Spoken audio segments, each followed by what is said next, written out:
ఇక Vijayawada Krishnalanka పిఎస్లో Sai Krishna lockup death కేసుపై SIT విచారణ స్పీడ్ అందుకుంది. సిఐ నాగరాజుతో పాటు మరికొందరి పాత్రపై సిట్ ఫోకస్ పెట్టింది.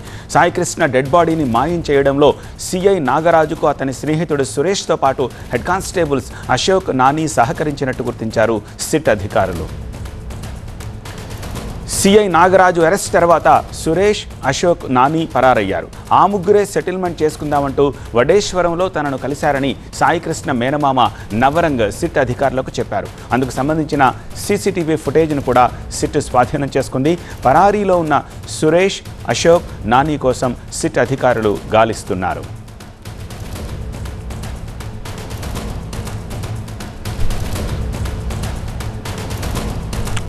లేటెస్ట్ అప్డేట్స్ కోసం మా ప్రతినిధి శివకుమార్ని కాంటాక్ట్ చేద్దాం.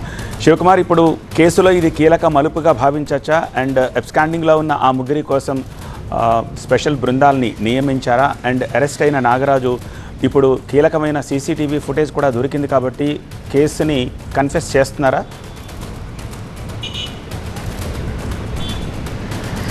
సాయికృష్ణ డెత్ కేసులో అయితే ఇప్పుడు సిట్ అధికారులు అయితే దూకుడు పెంచారని చెప్పుకోవచ్చు. అన్ని కోణాల్లో దర్యాప్తు జరుగుతుంది. ఇప్పటికే సిఐ నాగరాజును అరెస్ట్ చేసి రిమాండ్కి తరలించిన నేపథ్యంలో సిఐ నాగరాజుకు సహకరించినటువంటి వ్యక్తులు ఇంకెవరెవరు ఉన్నారు, మృతదేహం మాయానికి సంబంధించి కావచ్చు, సీసీ ఫుటేజ్కి సంబంధించినటువంటి అన్ని అంశాల మీద అయితే సిట్ అధికారులు దర్యాప్తు చేస్తున్నారు. విజయవాడ కమాండ్ కంట్రోల్ రూమ్ వేదికగా అయితే ఈ యొక్క దర్యాప్తు కొనసాగుతూ ఉన్నటువంటి పరిస్థితి. అయితే సిఐకి అత్యంత సన్నిహితంగా ఉన్నటువంటి సురేష్తో పాటు ఇద్దరు హెడ్ కానిస్టేబుల్ పాత్ర ఉన్నట్లుగా సిట్ అధికారులు గుర్తించి అశోక్, ఈ హెడ్ కానిస్టేబుల్ ఎవరైతే అశోక్, నాని ఎవరైతే ఉన్నారో వాళ్ళ నివాసానికి కూడా సిట్ అధికారులు వెళ్ళటం జరిగింది. అయితే వాళ్ళ నివాసంలో వాళ్ళు లేకపోవడం, ఫోన్లు కూడా స్విచ్ ఆఫ్ చేసిన నేపథ్యంలో ఈ యొక్క కేసు దర్యాప్తు కూడా మరింత మిస్టరీగా మారిందని చెప్పుకోవచ్చు. ప్రస్తుతం వాళ్ళు ఎక్కడ ఉన్నారో అనే కోణంలో అయితే ప్రత్యేక బృందాలు వాళ్ళ కోసం అయితే గాలింపు చర్యలు చేపడుతూ ఉన్నటువంటి పరిస్థితి.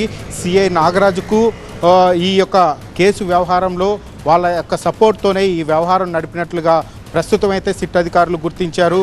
ప్రస్తుతం ఇద్దరు హెడ్ కానిస్టేబుల్ విధులకు హాజరు కాకపోవడం, వాళ్ళు ఇళ్ల దగ్గర కూడా లేకపోవడం, వాళ్ళ ఫోన్లు కూడా అందుబాటులోకి లేకపోవడంతో ఇప్పుడు అనేక అనుమానాలు వ్యక్తం చేస్తూ వాళ్ళ కోసం అయితే గాలింపు చర్యలు చేపడుతూ ఉన్నటువంటి పరిస్థితి. మరోవైపు ముగ్గురు వ్యక్తులు ఎవరైతే ఉన్నారో, ఇటు ఇద్దరు హెడ్ కానిస్టేబుల్తో పాటు సురేష్ అనే వ్యక్తి గత నెల 29వ తేదీన మేనమామ నవరంగ్ దగ్గరకు వెళ్ళి రాజీ చేసే ప్రయత్నం కూడా చేశారని వాళ్ళ మేనమామ సిట్ అధికారులకు ఇచ్చినటువంటి సమాచారం మేరకు అతని యొక్క వాగ్మూలాలను కూడా తీసుకున్నారు సిట్ అధికారులు. దాంతోపాటు వాళ్ళ ఇంటికి ఉన్నటువంటి సీసీ ఫుటేజ్ను కూడా కలెక్ట్ చేసుకున్నటువంటి పరిస్థితి. ఇప్పుడు ప్రస్తుతం అన్ని కోణాల్లో అయితే ఈ కేసు దర్యాప్తు అయితే కొనసాగుతుంది.